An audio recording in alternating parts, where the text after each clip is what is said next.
I want somebody to shout this word with me. Shout freedom!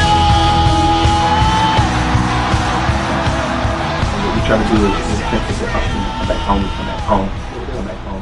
and so we want to do is just come with there should be no corners left undone. Right. No corner left untouched. You know, to me, your imagination just it really excites me because again, we're talking about your energy when you came over, yes, how much energy you have, yes, and that's what the youth need. They need somebody to have energy. I have energy, but I don't have energy enough to be able to just captivate them and hold them. Right. I'm not trying to say we hold them in a silo or hold them in a position. You know, I'm somebody with energy enough to say, listen, there's a world out there. It's up to you. Can you conquer it? Right. You know, right. But I have the energy enough to point them in the direction, but to go with them, I may not have the energy. You need some Joshua. I need the Joshua.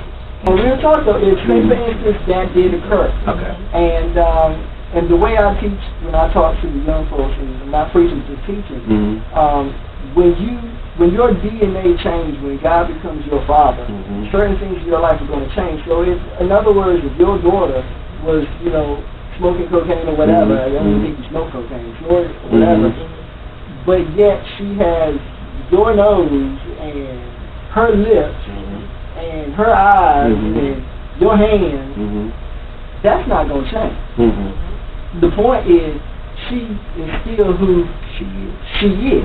So when you become born again, and which means you are literally birthed from his DNA, it don't matter what you're doing, you're going to eventually have to clean up and become more like your father, but there's still certain DNA things in you, just like if you see somebody homeless, you're going to be feeling for them. Or if you see somebody that ain't got no food, you're going to wish you could have gave to them because you're DNA. You've been there before, see the beginning of a thing rather than you. Right. So we got to understand.